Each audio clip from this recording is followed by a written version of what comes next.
अगर जिंदगी को अच्छे से जीना चाहते हो तो जीवन बदल देने वाली इस कहानी को जरूर सुनिए। बहुत से लोगों को कहते हुए सुना होगा कि जैसा कर्म करोगे वैसा ही फल पाओगे। क्या ये कर्मा सच में रियल लाइफ में काम करता भी है या फिर ये सब केवल बकवास की बातें हैं? क्या यह सब बातें केवल कहानियों में ही अच्छी लगती हैं या कुछ रियल लाइफ में भी होती है? आज मैं आप लोगों के साथ दो ऐसी रियल लाइफ स्टोरी बताने जा रहा हूं जो इसी बात को साबित करती है कि क्या सच में कर्मा रियल लाइफ में काम करता है या नहीं। स्टोरी का पहला भाग। सभी के मन में एक सवाल हमेशा गूंजते रहता है कि कर्मा क्या है और कर्मा कैसे काम करता है। तो चलिए जानते हैं कि कर्मा क्या है और कैसे ये काम करता है। देखते हैं, जब तक शरीर में जान है तब तक लोगों का साथ है। एक व्यक्ति था जिसके 3 दोस्त थे। पहला दोस्त जो हमेशा उसके साथ रहता था, पूरा दिन, पूरा सप्ताह, पूरा साल हमेशा उसी के साथ रहता था। दूसरा दोस्त जो उससे दिन में केवल 1-2 बार या फिर कह सकते हैं सुबह सायं मिलता था। और जो उसका तीसरा दोस्त था वह उससे कभी कभी मिलता था। मतलब हफ्ते में 1 बार, कभी कभी महीने में 1 ही बार उससे मिलता था। एक बार उस व्यक्ति के साथ कुछ ऐसा दुर्घटना हो गया जिसकी वजह से किसी काम से एक गवाह को लेकर कोर्ट में जाना था। अब वह व्यक्ति अपने सबसे पहले दोस्त के पास जाकर कहा, दोस्त क्या तुम गवाह बनकर मेरे साथ कोर्ट में चल सकते हो? अब दोस्त बोला, सॉरी यार, आज तो मैं बहुत ज्यादा बिजी हूँ, इसलिए आज तो मैं तुम्हारे साथ नहीं चल सकता। वह व्यक्ति सोचने लगा कि मेरा यह दोस्त हमेशा मेरे साथ रहता था, हमेशा मेरा साथ देता था। आज मैं मुसीबत में हूं तो आज यह मुझे अकेला छोड़ दिया। जब जो हमेशा मेरे साथ रहता था उसी ने मेरा साथ नहीं दिया तो दूसरा दोस्त क्या साथ देगा? फिर वह व्यक्ति हिम्मत करके दूसरे दोस्त के पास जाकर के अपनी परेशानी बताया जो दिन में 1-2 बार उससे मिलता था। अब दूसरे दोस्त ने कहा, मैं तुम्हारे साथ तो चलूंगा पर मैं केवल कोर्ट के दरवाजे तक ही जाऊंगा, उसके अंदर नहीं जाऊंगा। वह व्यक्ति बोला, बाहर के लिए तो मैं ही बहुत हूँ, मुझे अंदर के लिए गवाह चाहिए।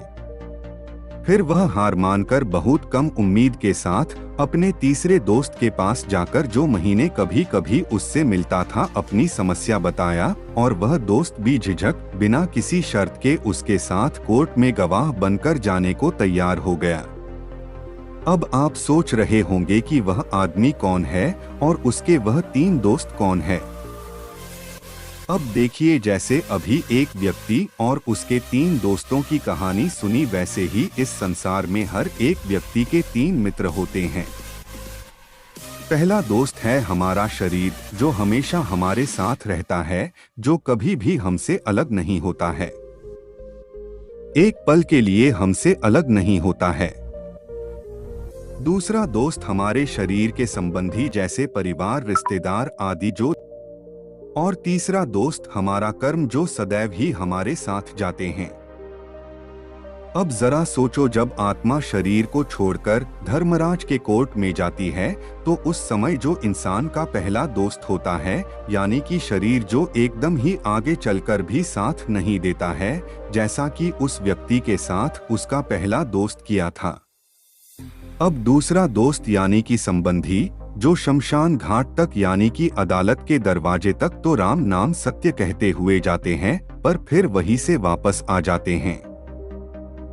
और तीसरा दोस्त यानी कि हर एक इंसान का कर्म जो हमेशा ही उसके साथ जाते हैं, फिर चाहे वह अच्छे हो या फिर बुरे। स्टोरी का दूसरा भाग। मान लो आपकी आंखों ने किसी पेड़ पर पके आम देखे। अब आपको उस आम के फल को खाने की लालच लगी। अब जाहिर सी बात है कि आंख आम तो तोड़ नहीं सकता, जिसकी वजह से आपके पैर गए आम के पेड़ के पास। अब फिर जाहिर सी बात है कि आपके पैर आम को तोड़ नहीं सकता, जिसकी वजह से आपके हाथ ने पेड़ से आम के फल को तोड़ा, जिसे बाद में आपके मुंह ने खाया और वह आम पेट में गया। अब यहाँ पर ध्यान से गौर करो कि जिसने आम के फल को देखा वो पेड़ के पास गया नहीं, जो आम के पेड़ के पास गया उसने आम को तोड़ नहीं, जिसने आम को तोड़ा उसने आम को खाया नहीं, जिसने आम को खाया उसने उसे रखा नहीं, क्योंकि उसे खाने के बाद वह तो पेट में चला गया। फिर जब माली ने आपको आम खाते हुए देखा तो माली ने आपके पीठ पर डंडे मारे, जिसकी कोई भी गलती थी ही नहीं। पर जब माली ने पीठ पर डंडे मारे तो आंखों में दर्द की वजह से आंसू आए, क्योंकि आंखों ने ही तो सबसे पहले आम के फल को देखा था। अगर आंखों ने फल को देखा न होता तो उसे खाने के लालच नहीं लगती, जब खाने की लालच नहीं लगती तो तोड़ने के लिए नहीं जाते, जब तोड़ने के लिए नहीं जाते तो उस तोड़ पाते नहीं, जब उसे तोड़ पाते नहीं तो फिर खाते कैसे। और फिर तब माली पीठ पर डंडे नहीं मारता और नहीं फिर आंखों में आंसू आते। यह सब कर्मा का खेल है। जैसा आप कर्म करोगे वैसा ही आपको फल मिलेगा। जिंदगी में कभी भी ये सोचने की गलती मत करना कि आपके कर्मों का फल आपको नहीं मिलेगा। नहीं, ऐसा कभी नहीं होता है। तो भाइयों, ये वीडियो कैसी लगी कमेंट करके जरूर बताएं। Thank you so much video को पूरा वॉच करने के लिए।